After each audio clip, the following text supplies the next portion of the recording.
What if my girlfriend meets her real husband on the day I propose? When I knelt on one knee to propose to my girlfriend, I suddenly saw a line of text appear above her head. Don't be impulsive. This cheating woman will meet her real husband in 2 more episodes. Under the relentless barrage of bullet comments, I sprang to my feet, turned around, and ran, but in the very next second, I crashed straight into a little beggar. The bullet comments exploded again. The rich, beautiful girl is here. Bro, go for it. Some comments even urged me on. Propose to her. Don't hesitate. She's going to be a domineering CEO in the future. Looking at the little beggar in front of me, ragged clothes, dirty face, completely disheveled, I suddenly felt like I was being set up. Chapter 1. The one I ran into was a little beggar. She looked about 17 or 18. Her clothes were tattered, her face smeared with grime. She was still holding a loaf of bread, and judging by the panic on her face, I guessed she'd just stolen it. We both fell hard to the ground. She glanced at me, hesitated for a few seconds, then got up and bolted. Luckily, I reacted fast and grabbed her, snapping, "Damn it, you think you can just run after knocking someone over? What? You don't even have basic manners?" She replied.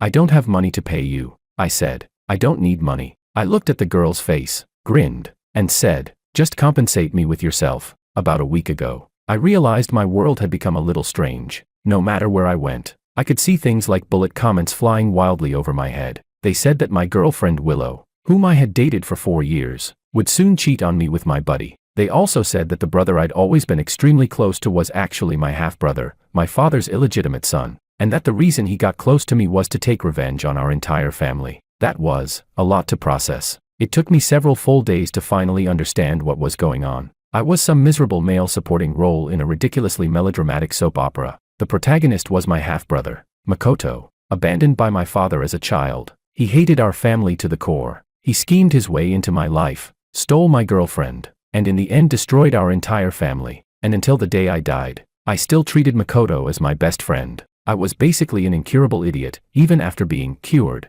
I'd still be drooling. The plot was apparently so outrageous that the audience lost it. Bullet comments flooded in, telling me to grow a spine and stand up for myself. I don't know if their resentment was too intense, but I could actually see those sarcastic comments. So I hurriedly withdrew a marriage proposal. I planned to stay as far away as possible from the cheating scumbag and trashy woman. I had originally been worried if I really broke away from the original plot, how was I supposed to survive? I didn't expect the big shot to show up this soon. Using the excuse that my leg had been injured and I needed someone to take care of me, I kept her around. Then I rummaged through the apartment, found a dress Willow had left behind, and tossed it to her, telling her to take a shower and change into it. Anna didn't hold back at all. She went into the bathroom without a word. 10 minutes later, this girl actually came out half-wrapped in a bath towel. Her body was slender, and there were still a few scars on her skin that hadn't fully faded. Her hair wasn't completely dry, hanging smoothly over her shoulders, damp and glistening. The bullet comments instantly went insane. Some comments said, "Holy crap, my thoughts are starting to go downhill. Ah, with that figure, kid, you're eating real good." The barrage of bullet comments was flashing so wildly that I could barely see Anna's face. I asked, "Where are your clothes?" Anna rolled her eyes. "On the floor." They got wet. Immediately, the bullet comments started up again. "Fake. She threw them herself. She just doesn't want to wear your ex-girlfriend's clothes." Others commented, "Ha. No wonder Anna becomes a domineering female CEO. She's been this calculating since she was young." I did my best to ignore the deranged bullet comments, scratched my head, and said, "I threw out your dirty clothes earlier. Wait here, I'll go out and buy you something to wear." She snorted coldly and said, "Didn't you just say your leg hurt? How come you can move around now?" I'd completely forgotten about that. The excuse I used to let Anna stay was that she was here to take care of me. I coughed awkwardly and said, "I can't. It still hurts." Anna fell silent for 2 seconds, then tilted her chin toward the balcony. "I'll wear that." "Ah."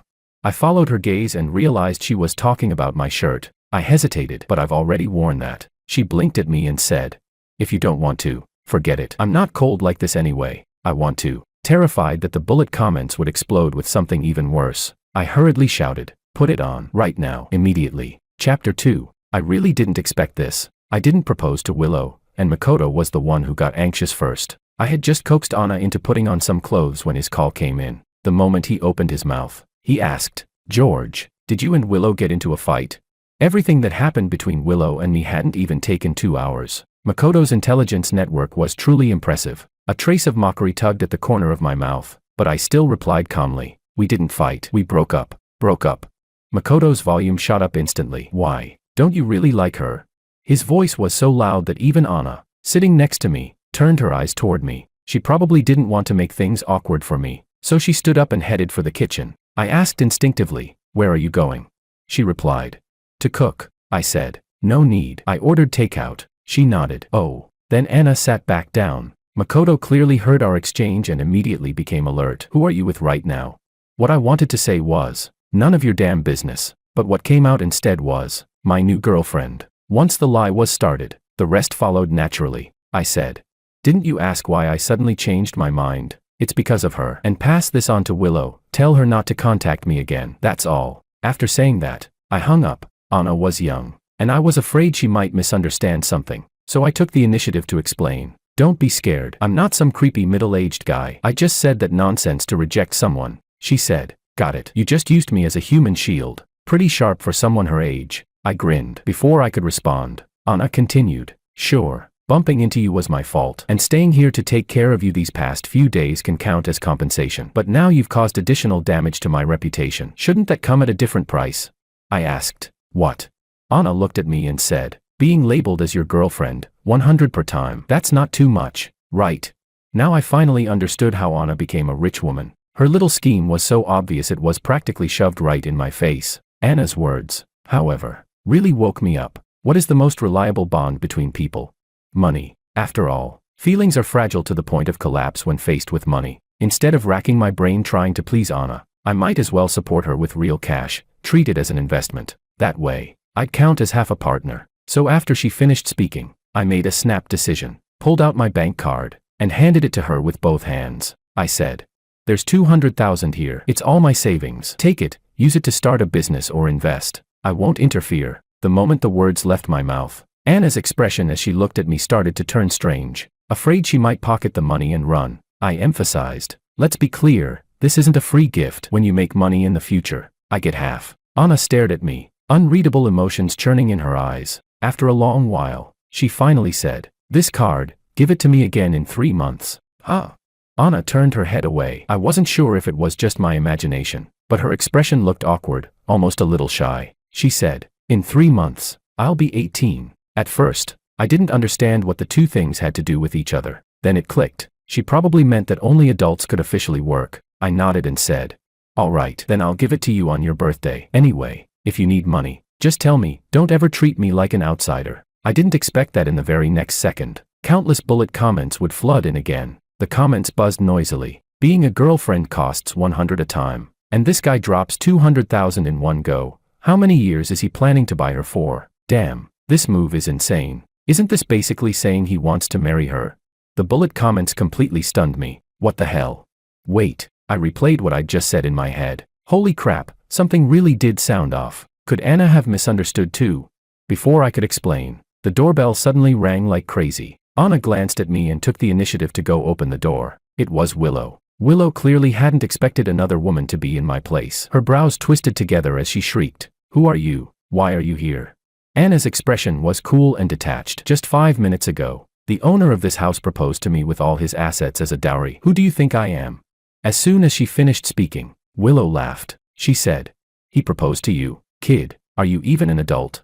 Anna raised her eyebrows slightly. "What? You're only realizing now that he likes them young. No wonder he dumped you." Then she added, "You should leave. As his new lover, I don't really want to see you." With that, the door was shut. The whole process was so smooth I didn't even get a chance to say a single word. My temples started throbbing violently. At this point, explaining anything probably wouldn't make a difference anymore. Chapter 3. Willow was chased off. I looked at the girl in front of me, who was clearly misunderstanding everything, and quickly stepped forward. "Actually, about that money." Before I could finish, Anna frowned and said, "You're walking pretty fast. So you're healed now?"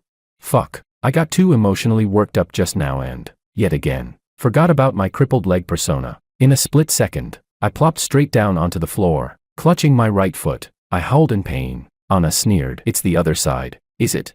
I went with the flow, furrowed my brows, and grabbed the other foot instead. After thinking for 2 seconds, Anna said, "No, that's not right. I remembered wrong. It is that side." From the look of disdain in her eyes, I already knew she'd seen through my little scheme. I laughed awkwardly. "Ah, healed. Anna rolled her eyes. Scamming a beggar like this, you really do have some skills. One sentence, and I instantly shrank into a quail. Anna returned to the cold indifference she had when she first arrived and held out her hand to me. She said, I acted in 2 scenes with you today. That's 200 total. Pay up. And I'm leaving. From the looks of it, I'd failed at being clever and ended up worse off. Not only did I fail to win her over, she now seemed downright pissed. There were only a handful of big shot characters in this whole story. The male and female leads were already out of my reach. And now I'd offended a future domineering female CEO. Was I supposed to expect any good ending for myself?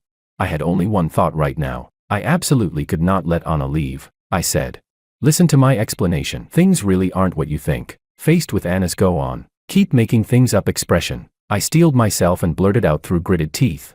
I actually fell for you. Love at first sight, lust at first glance. So I pretended to be injured and tricked you into coming home with me. That 200,000, that really was the bride price for proposing to you. When she heard that, the coldness in Anna's eyes seemed to soften just a little. So I pressed on. Yes, I was wrong. I was wrong for falling for the wrong person at the wrong time. You're so young, I'm basically a beast. Before I could finish saying worse than a beast, Anna cut me off. She asked, young? I looked completely confused. Huh? She straightened her chest and said, what's young? Have you even seen it? I asked. Seen what? She said, if you haven't seen it, how do you know it's small? Wait, why does something feel off here? Are we even on the same wavelength? The look of frustration on my face clearly amused Anna. She smiled lightly and said, actually, it's not impossible. I didn't understand. Lowering her voice, Anna said quietly, I mean, liking me, it's not impossible. I wasn't sure whether, when Anna said that, the episode had ended, because I saw bullet comments flooding in from every direction. Some comments said, that line really hit me right in the feels. Did George save the galaxy in his past life to meet Anita? Why does it cut off at such a critical moment? Another week of waiting. Help, who's moving the Civil Affairs Bureau over here? Can they just get married on the spot? Calm down, everyone. Anita isn't an adult yet. Didn't she say it herself? 3 more months. I'm dying. I had a vague feeling that something was starting to go very wrong, but I couldn't quite put my finger on it. It wasn't until that evening, when I washed some fruit and brought it over to Anna, that I suddenly realized something was definitely wrong. She was just a homeless little beggar, and I was the great benefactor providing her with shelter. Even if she wasn't overflowing with gratitude, how did I end up being the one serving her? Hearing my complaint, Anna glanced at me and said, sleeping under the bridge was pretty comfortable too. What? Is she blaming me now? Seeing the anger on my face, Anna didn't push it any further. She even comforted me, saying, 3 months is a probation period. If you perform well during that time, I'll allow you to be my boyfriend. Heh, like I care. Chapter 4. By all logic, without me in the picture, Willow and Makoto should have gotten together even more smoothly. But Willow seemed like she'd been possessed by something. She started bombarding me with messages. She texted, George, I know you have nothing to do with her. I'm willing to forgive what happened that day. Let's get back together. Then another one. Have you really forgotten our 4 years together? I don't believe you can be that heartless. George, I can't live without you. People are really strange. When we were together, she could barely be bothered with me. Now that we'd broken up, she suddenly found her passion. I couldn't be bothered to look at this overdue display of affection anymore and blocked her without hesitation. But that night, just after I fell asleep, the doorbell woke me up. It was Makoto, and a drunken, bleary-eyed Willow. Makoto said, she drank a lot tonight. She couldn't get through to you. So the bar owner called me. She kept insisting on seeing you in the car. So I had no choice but to bring her here. Makoto helped Willow onto the sofa and sighed. George, I'm not trying to lecture you, but you were making such a big show about proposing not long ago. And then you suddenly broke up with Willow. I really don't understand what you're thinking. She used to be so proud, and now she's drinking herself into this state because of you. She loves you that much. How can you bear to make her cry? No matter what she did wrong. Look at her now. As a grown man, what is there that you can't forgive? Listening to this almost made me laugh. What kind of logic is she's already like this? So what's there not to forgive?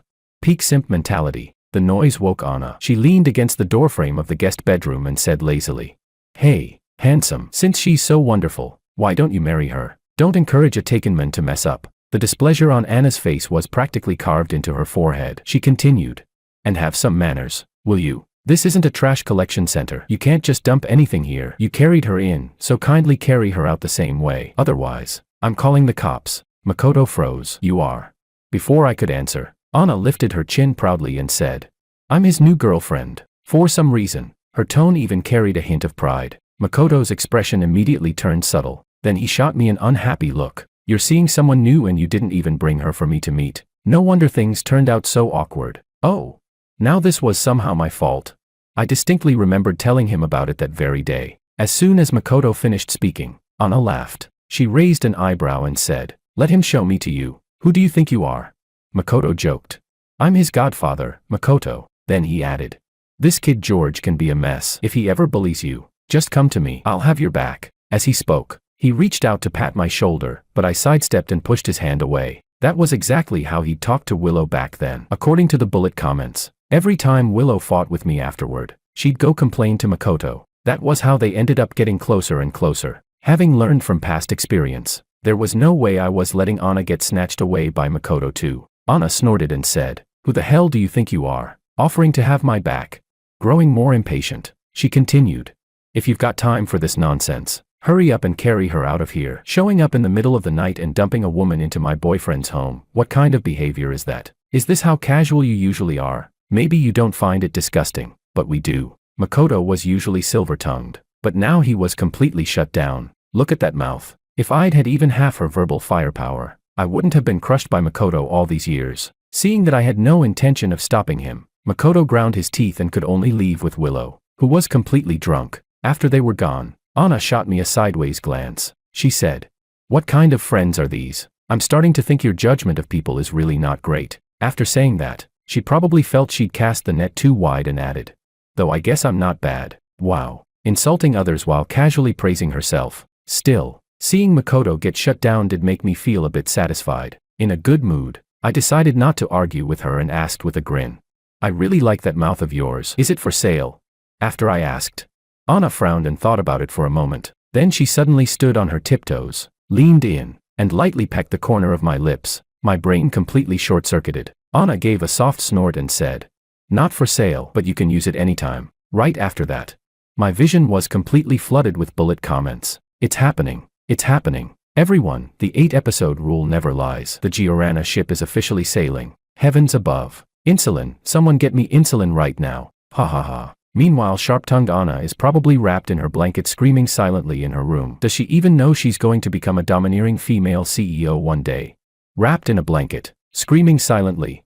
The mental image was way too vivid. I shamelessly imagined it for a second. When I finally snapped back to my senses, I realized that at some point, my hand had unconsciously lifted, gently rubbing the spot where she had kissed me. Chapter 5. The very next day, Makoto acted as if nothing had happened. He called me to ask about Anna. I remembered that when I had just started dating Willow, he'd done the same thing, asking question after question. Now he was repeating the same old trick. Clearly, he'd given up on Willow and was preparing to conquer Anna instead. It was like every time I switched girlfriends, his target switched along with them. At this point, I was starting to wonder, was he really into my girlfriends? Or was he actually into me?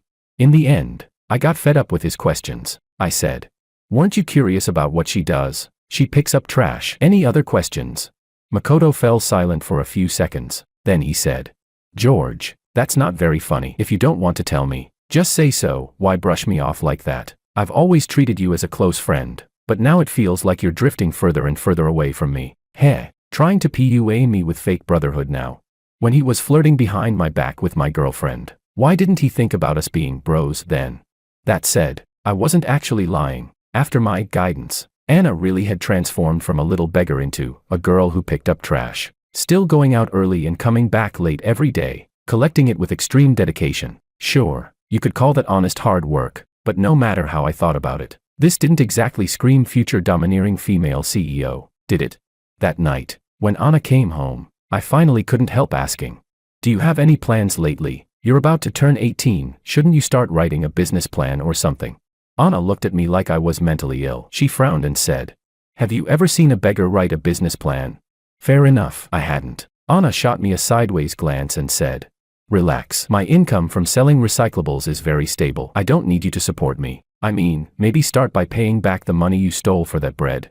Honestly, over this period of time, living with Anna had been pretty comfortable. She didn't talk much, her cooking was good, and most importantly, she was beautiful. Even if she did nothing but sit on the couch, just looking at her made me happy. What made me even happier was that after staying far away from the main cast, the annoying bullet comments flashing in front of me had gradually disappeared. After all, the plot revolved around the protagonists. Side characters like me who'd dropped out of the group. No one cared how we lived. I didn't expect that this peaceful life would only last a few days. That morning, just after I woke up, I suddenly saw floating bullet comments again. Holy shit, what kind of unhinged character is Willow? I could kind of understand her being shady with Makoto, but now she's trying to seduce Makoto's dad. Another comment read, why can't I understand the plot at all anymore? How did it suddenly turn into her wanting to be Makoto and George's stepmom? Then came one more. In half an hour, George's mom is about to be written off. That last comment panicked me. He said, my mom. Realizing something was wrong, I bolted for the door. I happened to run into Anna, who had just finished putting on makeup and was about to head out to pick up trash. She asked, where are you going? In my mind, Anna was still just a kid. I didn't want her to worry, so I answered vaguely. Something came up. She asked, you're going barefoot? Only then did I realize I hadn't even changed my clothes. I rushed back into the room to get dressed. When I came out, I found that Anna still hadn't left. She said, I'll go with you. I waved my hand. No need. Anna didn't respond. She just silently followed me out the door. Strangely enough, taxis that were usually easy to hail were nowhere to be found today. Just as I was getting anxious, a horn sounded in the distance. The next moment, Makoto got out of a black car parked downstairs. He asked, George, what's going on? Given the urgency, I didn't bother holding back. My mom might be in trouble. Makoto raised an eyebrow. Get in. It wasn't until the car had been driving for quite a while that I suddenly remembered. Anna didn't seem to have followed us. Chapter 6. When I got home, I walked straight into Willow clinging to my dad like a water snake, wrapping herself all over him, even with mental preparation. I was still completely stunned by this outrageous move. With this level of explicitness, was this really allowed to be aired? I shouted angrily, what the hell are you doing?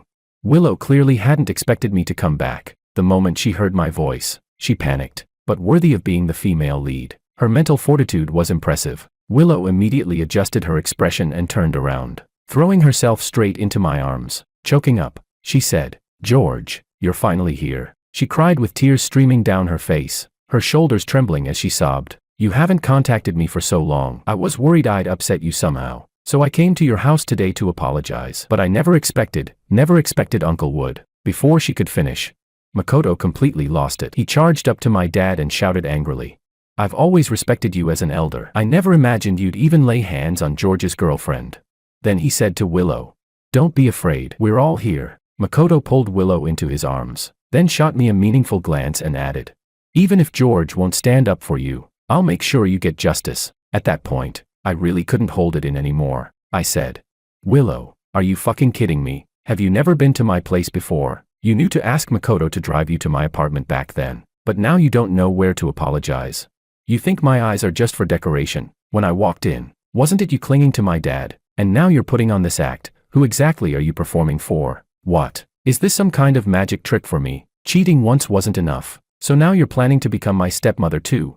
At that moment, it was like the sharp-tongued Anna had possessed me. I turned to Makoto and said, Makoto, did your brain get blown apart by your own farts to spew out something this foul? Who the hell do you think you are? Do you even have the right to speak here? Keep talking shit and I'll gladly show you who actually can't protect you. After I finished speaking, Makoto was so furious his teeth were grinding. He stuttered you for a long time without managing to get a full sentence out. He glared at my dad, but my dad had no intention of revealing his real identity. He only said calmly, I'll let this go since you're a junior. Leave my house immediately. Makoto clenched his jaw, grabbed Willow, and turned to leave. Only after everything was completely settled did my mom return home from grocery shopping. The moment she saw me, joy lit up her face. George, you're back. Why didn't you tell me? I could have cooked something nice for you. According to the original plot, this was supposed to be the moment when my mom walked in on my dad and Willow together, suffered a sudden heart attack, and died because she wasn't rescued in time. But now,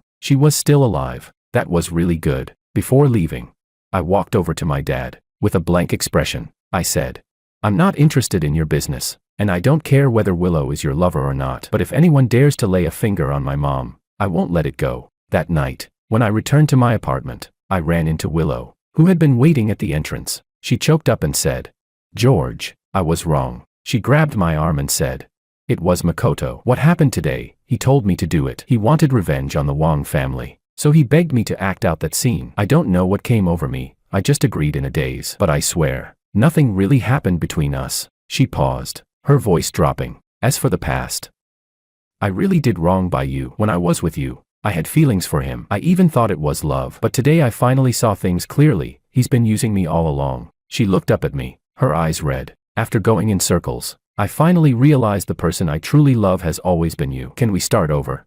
Hearing that, I fell silent. Not because I was moved, just shocked. This Willow, her sense of entitlement was seriously something else. While I wasn't saying anything, the viewers misunderstood. Bullet comments started pouring in one after another. Some cursed. This woman really has no shame. I'm gonna puke. George isn't seriously going to get back together with that trashy woman, is he? If he does, I'm dropping this. Bro, forget her. Anna has been waiting for you downstairs for 7 hours. Why aren't you rushing home to comfort the girl? Anna waited for me for 7 hours. Holy shit, I was done for. You know that feeling, like driving halfway down the highway and suddenly realizing you left your girlfriend at a rest stop. I whipped my head around and searched frantically. Sure enough, under a tree not far away, I saw that girl. Her skirt fluttered gently in the breeze. I couldn't see her expression clearly, only that her fists were clenched tightly at her sides. I crooked my finger at Willow, who was still waiting for an answer, and said, "Let me tell you a secret. Actually, you and Makoto are the real official pairing, the kind where a cheating scumbag and a trashy woman are locked together forever. Just seeing you is bad luck. Please don't wait around downstairs at my place anymore. It's kind of creepy. Thanks." Without caring about Willow's reaction, I turned and walked straight toward Anna. Grinning, I pinched her cheek in a placating way. "You waited so long, why didn't you call me?" She snapped back angrily. "You turned your phone off. What was I supposed to call?" "Damn, couldn't you have said that earlier?" Anna shot me an irritated look. I took the initiative to explain. "I didn't leave you behind on purpose today. The situation was complicated. My mom has a heart condition. She had surgery last year, and the doctor said her emotions can't fluctuate too much. And then I heard that Willow and my dad were tangled up at my house. I was afraid my mom would find out and something would happen. So I rushed back." She still didn't say anything. I poked her again. She dodged. I wasn't very good at comforting women, and Anna's coldness left me a bit at a loss. After waiting for a while with no response, I started to lose patience. I said, "If you don't believe me, then forget it." I turned to leave, but suddenly, someone grabbed my right hand. She said, "That's it. You think that counts as comforting me? The what else do you want me to do?" Look on my face completely set Anna off. She pinched my arm and scolded me. "George, can you please treat me like a woman instead of a kid already? And there are 21 days left. Next time, it won't slide." Chapter 7. Pursuing Anna was not easy at all. Most people her age were still in school. Aside from studying, their biggest hobbies were probably binge-watching dramas or chasing celebrities. But Anna was an outlier. She didn't go to school. She didn't chase stars. She liked picking up trash. And after that incident, she did it even more relentlessly. Out early, back late. One night, I cautiously asked her, "Is there anything you like, or anywhere you want to go?" Anna glanced at me and said, "If I have to tell you everything, why don't I just agree to date you outright?" I replied, "That works too." Anna gave me a single word in response. "Heh, she's just a trash picker. What's she acting so proud for?" After thinking it over, I still felt the best gift I could give Anna was letting her continue her education. I learned by chance that Anna grew up in an orphanage. After graduating from middle school, she dropped out. She was young, a girl, and it was hard to find proper work. She'd even almost been tricked into working in shady places. With at least a high school diploma, even if she never became rich, she could still get a decent job, right? But I didn't expect Anna to be extremely resistant to the idea of going back to school. I said, "I'm not saying you have to get into some great university. It's just that at your age, you're supposed to." She cut me off. "Supposed to what?" "Supposed to study, go to school, take exams, and get into college?" Biting her lip, Anna said, "George, you've really got some nerve. I told you to treat me like a woman you're pursuing, and now you're raising me like a daughter. What kind of nonsense is this?" I said, "I pulled strings for this for whose sake? Why are you so impossible to talk to?" She snapped back. "Then save your connections for your future daughter. I don't need a dad." We went into a cold war. A full week, neither of us spoke to the other. Anna still made breakfast for me every morning, but like a rebellious teenage daughter, she never called me, not once. I was angry, sure, but after cooling down, I replayed our conversation in my head, and it kind of felt like she wasn't entirely wrong. As Anna's birthday drew closer, I started getting anxious. Several times I wanted to find a chance to break the ice, but I never knew how to start. That frustration spilled over into work. Even my coworkers noticed I was distracted. They insisted on dragging me out to eat and drink together. At first, I didn't want to go, but Anna left early and came back late every day anyway. Going home just meant zoning out alone. After thinking about it, I agreed. I didn't expect that the moment I stepped out of the office and turned the corner, I'd see Anna. She was wearing gloves. Her oversized jacket was filthy. Wait, wasn't that the new one I'd just bought? Lisa from the sales department was talking with her. She said, "These computers are all scrapped. Sell all of them." I hadn't known Anna collected a company's discarded computers. I stopped walking and stared at the girl without blinking. Anna sensed my gaze and looked up. Our eyes met. My co-workers noticed her too. Someone whispered nearby, "Damn, she's actually pretty. How did she end up picking up trash?" Someone else joked, "George, why are you staring so hard? Want me to help you get her contact info?" I wasn't sure whether Anna heard them, but she quickly looked away. Her expression was calm, like she didn't know me at all. I couldn't stand that kind of indifference. I called out, "Hey." Anna ignored me. Lisa turned around and said, "What's wrong, George?" I called again, "Anna." I stepped forward, wanting to help her carry the stuff. Only then did Anna lift her eyes and look at me like a stranger. "You sell scrap too?" When I didn't answer, she brushed my hand aside and loaded the discarded computers onto her tricycle by herself. She said, "If not, don't get in the way of my work." Then she pedaled off without looking back. Chapter 8. Because of Anna's attitude. I ate that meal completely absent-mindedly. My co-workers chatted away beside me, while I sat there in silence, pouring drink after drink down my throat. By the time I snapped back to my senses, my head was already fuzzy. In a daze, I heard them talking. "That beauty we saw today, she's seriously gorgeous. How did she end up collecting scrap? Isn't that a waste?" "Yeah, if she can't be a celebrity, even live streaming would make more money than that." "That won't work either. Live streaming platforms take a cut. How about I just keep her myself?" He. They were joking around. The more I listened, the more uncomfortable I felt. I slammed the table. "No." They jumped in shock. Someone asked, "What's not okay?" I shook my head hard, reeking of alcohol. "Anna, mine." "You guys, no." Someone asked again, "Who's Anna?" My head was spinning. I didn't even register the question, just staggered toward the exit. There was only one thought in my mind. I had to find that damn girl. Absolutely could not let her get kept by someone else. My co-workers were worried and ran out after me. The moment I got outside, I called Anna. She picked up instantly. "What are you doing?" I snapped angrily. "Didn't you say you were waiting for me to pursue you? Then why did you secretly let someone keep you?" Anna was full of question marks. I ground my teeth. "Fine. Even if you were going to be kept, why didn't you let me keep you first? Say something."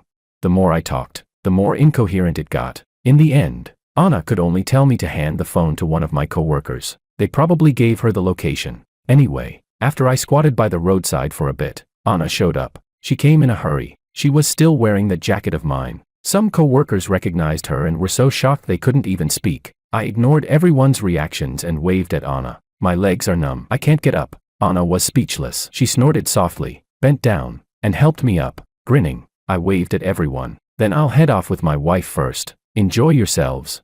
My co-workers were completely dumbfounded. They nodded stiffly. After walking a bit in silence, something occurred to me and I started making a fuss. "Where's my car? Our family has such a big luxury car." She replied, "Since when did you have a car?" I said, "How could I not? Didn't you ride it today?" Anna pressed her lips together. "No," I roared. "Yes. No. Yes." In the end, Anna couldn't argue with me anymore. She led me through 2 alleys and brought me to a shed. I recognized that blue little 3-wheeled cart. I jumped onto it in one move, grinning stupidly at Anna. "Get on. Big brother will take you for a ride." Anna rubbed her temples and said, "Idiot." Then she sighed. "You'll regret this tomorrow." I didn't understand what she meant by regret, because I passed out drunk very quickly. When I woke up again, I was already lying in bed, even though I'd been drunk. My memory was still intact. Thinking about all the stupid things I'd done the night before, I couldn't help pounding my chest in despair. I used to think that in front of Anna, I was at least a mature, steady man. Now look at me, completely ruined. According to Anna's routine, she usually went out to collect scrap at 7, just to be safe. I deliberately stayed in bed until 8, but the moment I opened the door, I saw Anna sitting upright on the sofa. When she saw me come out, she stood up and said, "There's porridge in the kitchen. Eat some to warm your stomach." I stammered. I don't really have an appetite." I didn't dare meet her eyes. "I'm late. I'm heading to work." With that, I bolted. Behind me, Anna pressed her lips together. She said, "You regret it?" "Huh?" She said, "You called me over yesterday. Now your co-workers probably all know you're keeping a little beggar." I froze. Only then did I realize what Anna meant. So she misunderstood my awkwardness. She thought I was embarrassed by her. Suddenly, everything made sense. Why Anna had been so resistant when I suggested she go back to school. Why she'd acted cold and distant when she ran into me with my coworkers. And why, when I rushed into that car and forgot to bring her along. It became a thorn buried deep in her heart. She started feeling inferior. Started becoming sensitive. I couldn't forget the Anna from when we first met. Arrogant. Willful. Her mouth like a machine gun. Snapping at anyone who crossed her. Poor. But unrestrained and radiant. But because of me. Anna had changed. I didn't want any more negative emotions to take root in her heart. I cupped her face and kissed her. When I pulled back, I met Anna's stunned eyes. I smiled apologetically and said, "Actually, I've always felt you're too young, and that when it comes to love, you should have more choices, but right now, I've never looked forward to your 18th birthday as much as I do at this moment. Anna, no matter what the future holds, right now, I want to have you." Chapter 9. Because I'd truly fallen for Anna. I finally stopped drifting through life without purpose. Living started to feel meaningful, but while I was spending time with Anna, the main cast didn't slow down at all. Makoto, all by himself, was pushing the plot forward like a madman. A few days later, I received news that my dad had been officially placed under investigation. If my guess was right, this should have been the final arc of the story. According to the original ending, my dad would be set up by Makoto and sent to prison. Makoto would then gain recognition from the company's top management, be voted in as the new CEO, marry Willow, and live happily ever after. But in reality, the plot had already started to derail. For example, my mom was still alive. I wasn't dead either. As for my dad, honestly, whatever happened to him was none of my concern. Yet despite that, the one being investigated was the first to contact me. The moment he opened his mouth, he asked me to take the fall for him and assume his debts. "I've already arranged an escape route for you," he said. "You just need to put your name on it for now. Once the company survives this wave, all the debts will be restructured." I was completely dumbfounded. "What?" he said. "I'm under investigation right now. You should have heard. The company is in trouble. And this is exactly when you should step up and shoulder the responsibility." I couldn't help laughing. "Why should I listen to you?" he said. "Because you're my son, Pablo's son." "Oh, I see." I deliberately dragged out my words. "Isn't Makoto also your son? Go ask him." My dad clearly hadn't expected me to know. He fell silent for a few seconds. "Who told you that?" I laughed. "Aren't you the one who's been desperately trying to keep this secret? If people found out that what you're going through today was actually caused by the son you abandoned over 20 years ago, don't you think the media would love that story?" I continued. "Oh, and they might even dig deeper and uncover how Makoto's mother actually died back then." "George," I said calmly, "if you don't want the past dragged into the light, hurry up and divorce my mom. Don't let your mess involve her. I won't agree to anything you ask, otherwise, tomorrow's front page headlines will be all about the wonderful things you and your precious son have done." With that, I hung up, grinding out a single word through my teeth. "Serves you right." When I looked up, Anna was leaning against the doorframe, watching me. I froze and asked, "You heard all that?" I gave a bitter smile. "Am I kind of a terrible person?" She replied, "I don't think so." Anna shot me a glance and said softly, "You could be even worse. For example." She lightly bit her lower lip, her gaze slowly turning sticky and suggestive. Only then did I realize what she meant. I said helplessly, "I'm going to sleep." She asked, "With me?"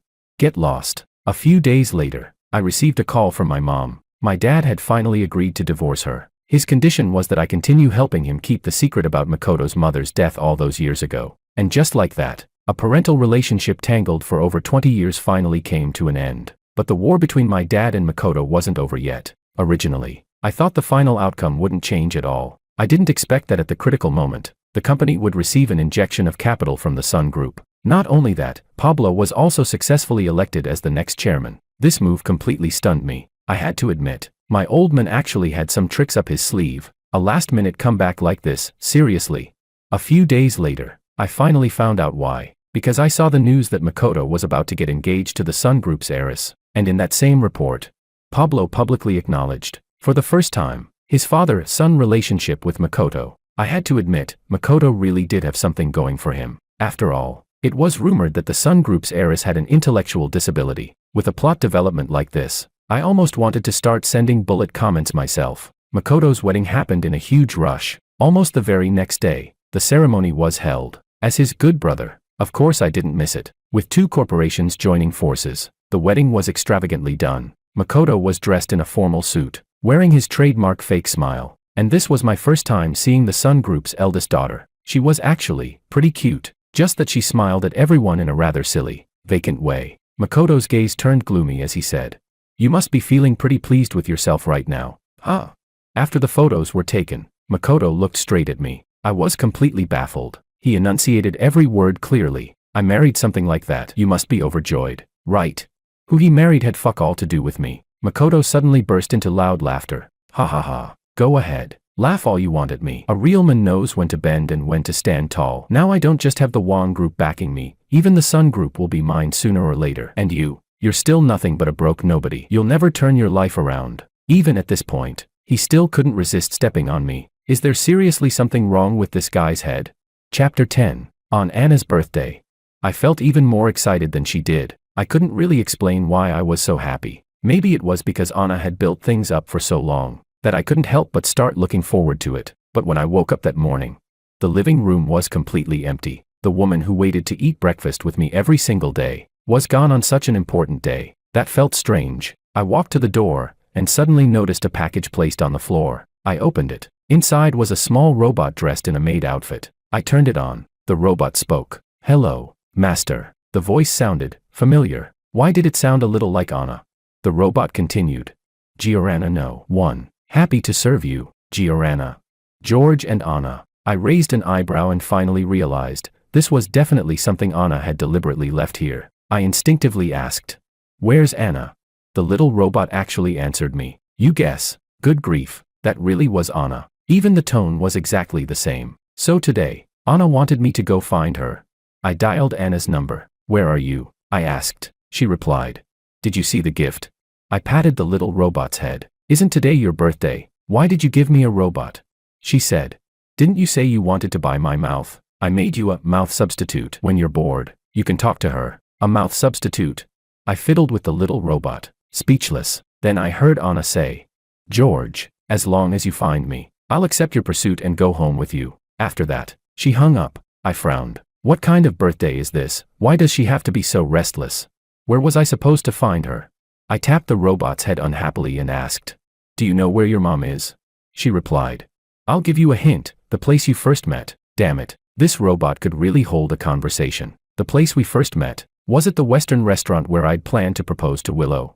I stuffed the little robot into my backpack and rushed out toward the restaurant. I even felt a faint sense of anticipation, but nothing. That was strange. Standing on the street, I couldn't think of anywhere else we might have first met. Suddenly, I noticed someone carrying a cake bag. It looked familiar. I muttered to myself, "Isn't that the shop where Anna stole the bread?" The little robot immediately protested. "Anna doesn't steal. She doesn't steal." Then where did the bread come from? She bought it.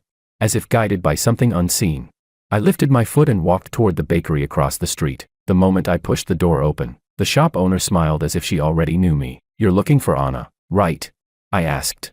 "You know me."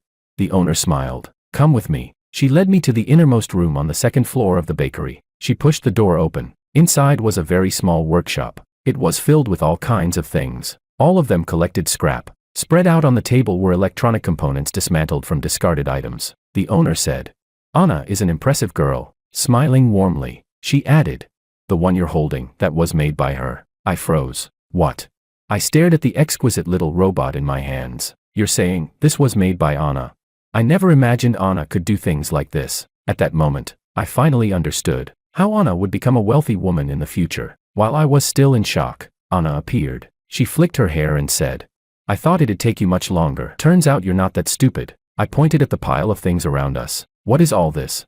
She said calmly, "George, this place is my world." Chapter 11. Only now did I finally realize Anna actually had her own workshop. Anna explained, "I rented this place a year ago. At first, I just really liked tinkering with these little things, but I didn't have enough money. So during the day I worked as a server. I used that income to pay the rent here, then went around different places collecting scrap, dismantling it to replenish my inventory. Those things are cheap, you don't need to spend much money to buy them. Later on, I just got better and better at it. The little toys I made could even sell for a pretty good price." I was stunned. "So, you're not poor?"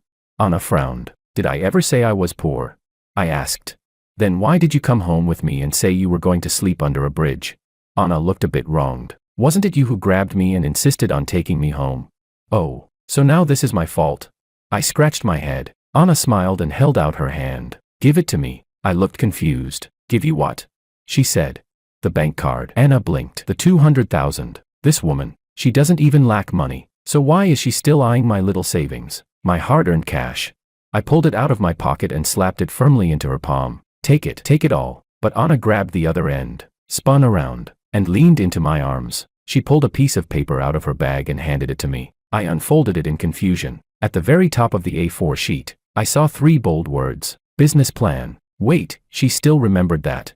The handwriting wasn't pretty. Each stroke was careful and stiff, even a little childish. Anna's face flushed red as she said, I'm not very good at this. Could you help me? My investor. I looked at her neat, blocky, elementary school-style handwriting. I couldn't help laughing. Of course I can. Then I shook my head and added, but just putting in money and waiting for dividends doesn't sit right with me. How about this? You assign me some work too. I'll do anything as long as you need me. When she heard that, Anna's eyes curved into a smile. She said, as long as I need it, you'll do anything. Then she leaned close to my ear and whispered a few words. I licked my lips and said, Anna. She tilted her head. I'm an adult now. At that moment, the bullet comments, gone for so long, suddenly reappeared. We waited so long for this. Finally, Tsundere Anna's birthday. I kept watching this absolute dumpster fire drama just for this moment. Is there really something whispered that I, a distinguished VIP, am not allowed to hear? Turn the volume all the way up.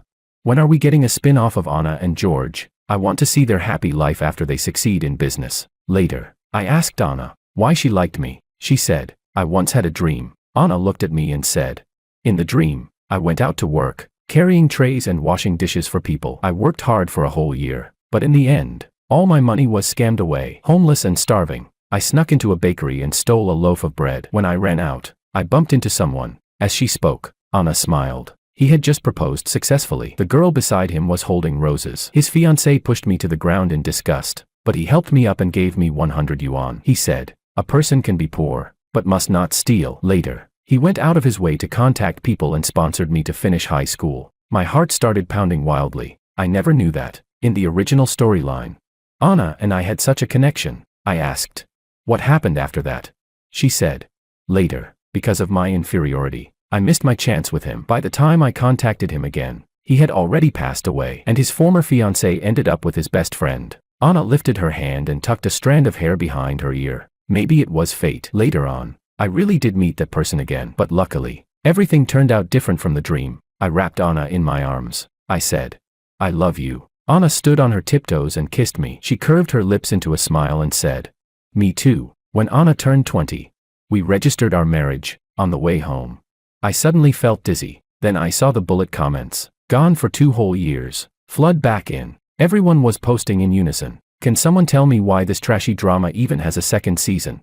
Honestly, I have zero interest in Makoto's revenge plot. Okay, guys. Season 2, Never Seeing You Again. When I came back to my senses, I met Anna's anxious gaze. She asked, honey, what's wrong?